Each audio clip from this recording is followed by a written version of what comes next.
My boss's daughter said, "Enjoy the company hoodie and gift card," laughing as she fired me and withholding my $100,000 bonus. During the Series B pitch, the lead investor reviewed my termination papers. He slid them back to the CEO and said coldly, "Congratulations, you just lost your company." I got fired in front of the entire company during our quarterly meeting. No warning, no private conversation, just Madison, the CEO's daughter, and our new chief culture officer, standing there with a cheap company hoodie and a $50 gift card to some juice bar that doesn't even exist in my area. "Unfortunately, your Q4 bonus didn't meet the updated KPI rubric, so it won't be awarded," she announced with this fake sympathetic smile. That bonus was $100,000, and I literally wrote the original KPI rubric she was talking about. Here's the thing. I'd been at TechVibe for 6 years. I built their entire operational backbone from scratch. All their backend systems, vendor relationships, fulfillment processes, everything that made the company actually function. Madison had only been there 6 months, hired straight out of her influencer lifestyle with zero qualifications except being the CEO's daughter. She hated me from day one because people actually respected my work. When I caught her billing an $18,000 wellness experience that was actually her bachelorette party in Palm Springs, HR told me to focus on positive momentum. When I flagged suspicious budget transfers, she started leaving me out of meetings and removing my name from projects. But here's what nobody knew. 3 months earlier, I'd done something smart, really smart. See, when I rebuilt their tech infrastructure, I did it through my own LLC. I buried a licensing clause deep in the vendor contracts, clause 12.7b. It stated that if the company terminated me without formal review and documented cause, the perpetual license to all the systems I'd built would immediately revoke. I ran it through my personal attorney. Everything was legal, signed, and filed properly. Their own legal team rubber-stamped it without reading carefully. After Madison fired me, I didn't argue. I just smiled, took the hoodie, and left. HR didn't even have me sign exit paperwork. That's how sloppy they were. They knew something was off, but they did it anyway. 1 week later, TechVibe had their big Series B pitch with Redwood Capital. They were trying to secure $50 million.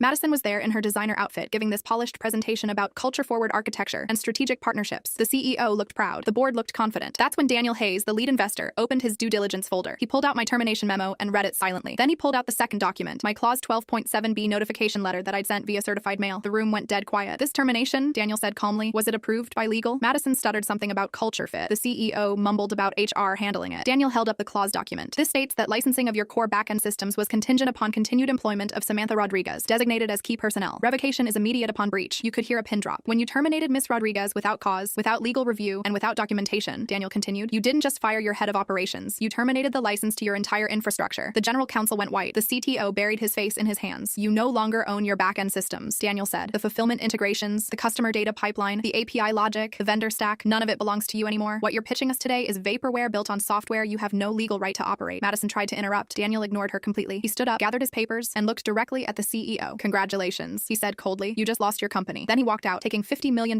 with him. The room erupted. Board members shouted. Madison tried to blame me. The CEO clutched his chest, looking like he might pass out. Legal frantically searched for loopholes that didn't exist. I wasn't even there to see it. Daniel told me everything afterward. He'd actually invited me to consult on the acquisition of my own systems, on my terms, for significantly more than that $100,000 bonus. Turns out that cheap hoodie was the most expensive piece of clothing TechVibe ever purchased.